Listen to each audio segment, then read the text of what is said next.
Welcome back to the Road to the Great Canadian Open Winter 2026. My name is Clarence, and we're back with some painting today. Yesterday I went out and primed out my first unit of Peasants, and I went out and I got some supplies that I needed as well. I got some Wraithbone spray, and I got a contrast paint. So I chose Wraithbone as my off-white kind of zenithal because I wanted my Brotherhood Without Banners to have warmer tones. I saw them kind of like a Robin Hood kind of scheme where it's a lot of browns and greens, and the greens that I'm going to be choosing have more yellow in them, so it's a bit warmer in color. If you're going for a more cool scheme with like blues and grays and purples and that kind of stuff, you might want to use the GW Dark, I think it's called Mechanicum Gray Spray, or you can go and get any kind of gray spray from your local hobby store that sells primer as well. But again, I deliberately went for Wraithbone because I wanted warmer tones for my guys. So I chose Warp Block Green as my green tone. It's got more warm tones to it. And I already have a small collection of contrast paints, lots of browns. So hopefully I have enough of a collection to get going. So my goal today is to put the zenithal on, dry brush on the white, and work for about an hour afterwards to see how much I can get done on my Peasants. So let's see the next step. So my priming stick from Games Workshop is ready to rock and roll again, and I've put on my Peasants along with Tom's 7 strings, and I'm kind of facing them all the same direction where I expect the main focus of the light to fall upon. So I'm going to spray them mostly from this angle, though I will get them from the sides and the back as well. So before I did this, after I did the black primer, I did go back and I put a bit of watered down Abaddon Black underneath the models and all over as well, just so I have a consistent coat of Abaddon Black. So if you look underneath, they're all done. In particular, if you do get this tool, if it's still available, you have to watch for the feet. When you prime it black for the first time, sometimes the rubber band will cover the feet and you'll have to touch that up with a bit of black paint. So I touched up all the feet, did all the underneath areas. They're all dark all over and ready to go for the Wraithbone spray. Alrighty, just finished dusting them with the Wraithbone spray. It's a little less controlled than airbrushing for sure, but I made sure to try and hit it from the like a 45-degree angle from the top down. I decided to go from all sides just to make sure that even the back of the model was still bright. Let's take a close look inside. Alrighty, so here is one of the Peasants dusted with Wraithbone spray. So again, I tried to hit it from an angle roughly 45 coming from the top down. So at the top the model would be still nice and bright, but the underneath the model has some shadow. So I noticed that it's not quite as precise as it would have been with an airbrush, but it gets the job done. You can still see that the underneath areas have some shadow going on still. The next step is to apply a white dry brush to really make the edges pop. So hopefully between now and the next step, you'll be able to see the difference. All right, let's put that white dry brush on and let's see what happens. For the dry brushing process, I'm using more and more of these larger makeup style brushes, which you can get at most hobby stores too. I just find they do a better job of catching more areas. So if you haven't dry brushed before, you apply a little bit of paint onto your brush, and then you wipe off the majority onto a paper towel, and then you just kind of lightly feather your model so that you're not coating it, but just catching the edges with your paint. So let's do that dry brush and see how it looks. Alrighty, this is after the white dry brush got applied. So honestly, it was actually a bit tricky because I was dry brushing, I was wiping off the white paint onto a white paper towel. It was hard to tell if I had enough paint rubbed off or not. So I just kind of had to trust my gut, trust my experience, and pray that there's enough white left over and not too much. If you have too much, it's going to smear onto your model and it's going to ruin some of the nice yellow Wraithbone that you have on there. So I know it may not seem like a big difference, so I'm going to show you a undry brush model next to it so you can see the difference. The difference is subtle, but hopefully you can you'll be able to pick it up. Let's check it out.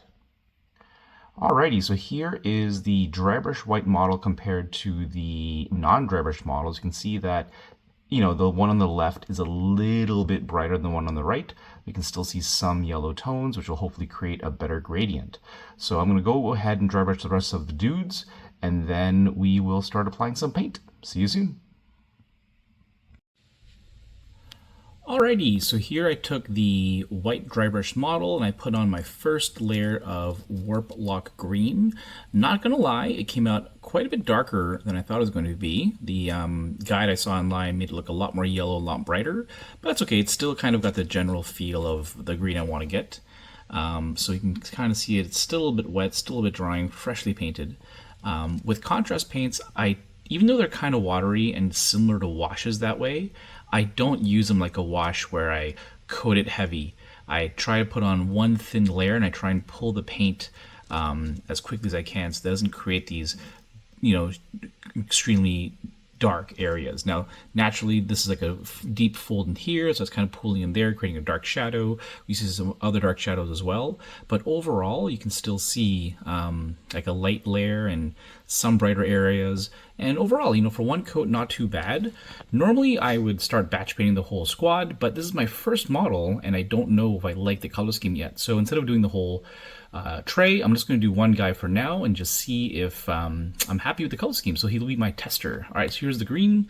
Again, the feel I'm going for is a Robin Hood kind of dirty peasant kind of look. So want a lot of greens and browns, and I think that any of the colors I use will be neutral, so like grays and that kind of stuff. So I want the green to be the highlight color, everything else to be browns and grays and neutrals. Let's see where the next step goes. All right, just quickly put on some basilicum gray onto the trousers part. So again, just speaking about a neutral tone, I chose gray there because it's kind of a piece that's not too important, kind of underneath, kind of further back. Looking at the hood, and the other elements. So he's got like the wooden shaft, which I'll probably use a wildwood brown to take a dark brown contrast. He's got this satchel along his side too, and a belt, and he's got all these cords along his calves. I think all the belt and the satchel, I'll go with like a typical kind of brown, maybe snakebite leather, and that means I need a different color for the kind of hood piece. And I think I'm going to use Nasdrag yellow because it's kind of a yellowy brown color. I've noticed that when I put on the green, I got a little bit on like the rope there on the satchel. I'm not going to be too picky about correcting that kind of stuff because A, it doesn't really stand out too badly, and B, he's supposed to be dirty, right? So after I put on the brown oil wash, it'll all blend together anyway. So happy with that gray for now. Moving on to the yellow.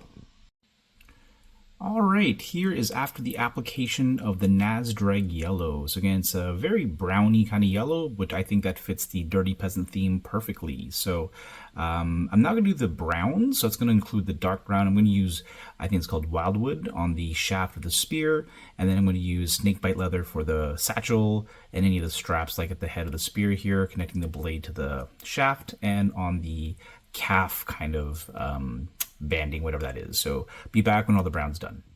All right, and we are back after applying the snakebite leather to the straps and the wildwood brown to the shaft of the spear. I also noticed that his feet were unpainted, so I went back with the basilicum gray. For some reason, it came out a lot more watery, but I'm sure after I apply the brown wash, it'll shade right back up again.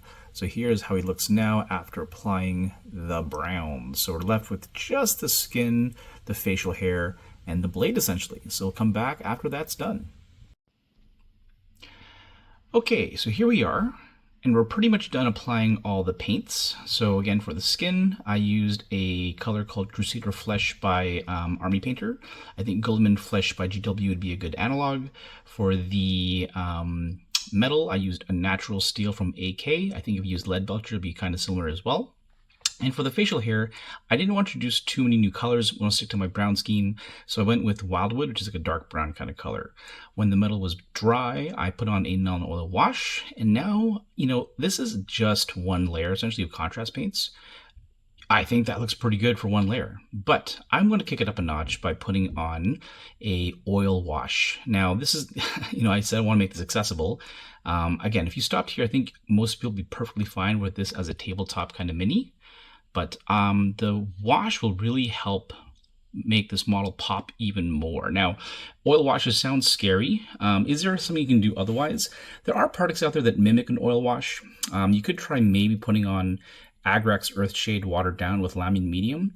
But the thing about shades is they tend to stain the whole model. I don't want to do that. I just want to really accentuate the darks. So that's what oils do better, is they flow better. So I'm going to put the oil wash on, and we'll see how it looks after. Okay, I think I'm going to stop the video here because I forgot that the oil wash process is time consuming in that it takes a lot of time for it to dry. So the process is you spray on a gloss varnish, and that I think creates more surface tension or less surface tension. Basically, it helps the oil flow better on your model. So then you apply the oil wash itself. You just put on a little bit of oil paint, add some mineral spirits to water it down, and then you lather it on. You try and push it into the recesses. It looks pretty awful, like it stains a lot. And then once you have pushed it all and it's still kind of wet and flowing, use a Q-tip with mineral spirits dipped in, and you sponge off any on the top. So your top becomes bright again and the dark areas are more accentuated. And once that's dry, that process is what's laborious in time, is 24 hours, I'm told, is the time you need. You then apply a matte varnish on to remove the gloss finish and it becomes nice and non-glossy. So I will do that, I think, afterwards, and then you can see the results next video. So hopefully you enjoyed that speed paint slap chop process, and stay tuned for more. Thank you. Bye-bye.